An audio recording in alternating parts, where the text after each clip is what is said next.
Michael Chobanian, founder of the KUNA Exchange, the largest crypto exchange in Ukraine. Thank you for joining us on Real Vision Crypto. Before we get into the work that you're doing, really becoming one of the largest conduits for donations pouring in from all around the world for your country, tell us, what is your day-to-day like for you and your family? Well, I got my family to safety now in Europe, so that helps. But the rest is not that much sleep.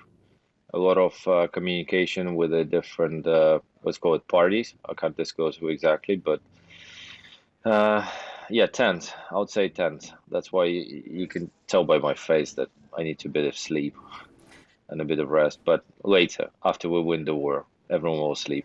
But before we get to the type of work that you're doing, tell us a little bit about your background and how you came to found KUNA Exchange in Ukraine. So the first time I heard about Bitcoin was 2011, January 2011. I didn't believe in it because I thought it was some kind of scam or Ponzi scheme, something like that. So later, the Bitcoin came back to me, and I decided that okay, if it came to me second time, I have to look into it. It has to be something special, and it appeared to be really special. So since 2013, I don't do anything else apart from Bitcoin, crypto, and blockchain. That's it. That's my full-time passion, job. I don't know what else. It's part of my life actually. It's like probably 50% of my life, if not more. And then in 2014, after the revolution, when the government fled the country, I had no obstacles in opening up the OTC exchange, which I did in March 11. Oh, it will be 8 years in a couple of days actually since I've done it. Yeah, so I started the OTC exchange. So I don't know much of a coding, but I found the website which you can edit. So it was a template. I used the template and a bit of coding to add the tickers for the price, and that's it. The Kuna was live, and then I was just constantly upgrading it. So instead of just being fully manual on the phone, I added the form where you can fill in your address, your card, and it was semi-automatic. Then I hired developers. We did fully automatic. I connected my personal bank account, and then I did the crowd sale. That was the word before the ICO back in 2015. I raised some money, and with that money, I actually hired more developers, and we actually launched the exchange, like the full exchange with the buy sell options. Like smaller versions of a Coinbase. Let's call it that way. And just to give people some background, your exchange had been quite successful, and Ukraine had really been becoming a crypto hub for the world. That's right. Well, before the war, there was the latest statistics that per capita we are number one country in the world. There are a couple of reasons for that. So we had basically two options. The people in Ukraine had two options for the savings. One, put your money in a deposit, and the interest rate was approximately 10%, and inflation was 10%. But after the deposit, the gain on your deposit, the interest that you earn, yeah, there is a tax on that. So by the end of a year, you're actually in a minus.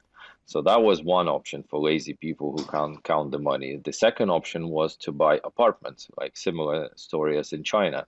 So people were buying apartments and then in the hope of letting them for rent or sell them with a premium. That was the second option. Not really good, wise idea, especially now since the war started. The apartments are pretty much, um, if it's not useless, but priceless. Yeah, from meaning they don't have any price. It's close to zero. No one wants to buy apartment during the war. And the third option people in Ukraine had was crypto because we don't have the stock market. We had no access to international stock market. We had no access to international financial services. So the only options were these three, which I mentioned. So bank deposit, apartments, and crypto. And obviously, a lot of people chose crypto because it's the most decentralized. And as it turned out, and as I told everyone, it's the wisest move because you can go anywhere and crypto travels with you. You have no problems with that. You can convert it. And we now see that even government uses it because that's the only way to actually buy something outside of Ukraine. Because with the cash USD in Ukraine, you can't really do anything. So the commission now goes up to 30-40%. And you're lucky if you'll be able to buy USDT or Bitcoin either for cash with even commission 30-40%. Because our banks and our country is full of cash USD. You can't really do anything with it. You can't buy anything outside with cash. That's obvious. You have to transfer it out somehow or exchange it for bank USD. So that's a brief situation how it works in Ukraine right now. It sounds like the situation already for movement of money wasn't easy before the war, but let's get to the heart of the matter, which is what your company, what KUNA Exchange has been doing to help raise funds, bring donations in from all over the world. There are severe capital limits placed in Ukraine right now. You can't just withdraw money from an ATM. So tell us, how much money have you raised so far via KUNA Exchange for Ukraine? So we as a KUNA, basically we act as the crypto bank for the government and for the fund. Because we know how to deal with the crypto. We know what's the crypto address, how to store crypto, how to exchange crypto to crypto. We know how to exchange crypto to fiat, whether it's in Ukraine or outside of Ukraine. We have a lot of partners. So that's why a government approached us after I published the news about my fund, like KUNA launched the fund. And then the government read that news, and the Minister of Digital Transformation approached me and said, listen, we need to do this on the country level, not just like local level. So we agreed, and we provided the wallets for the government. And now we are like a custodian and crypto bank for the government. That's what we do. And why we need that? We have a lack of US dollars on the bank accounts, which you can buy something outside of country. And crypto here helps because with crypto we can easily convert it to US dollars, to euros, wire it wherever we need it, buy wherever we want outside of Ukraine. And that way we help the government. So my function as crypto bank, government is like who is in charge of the fund. So I have no relation to the money in this fund. My job is very technical banking, basically crypto banking. That's it. Well, and you mentioned Ukraine's Ministry of Digital Transformation.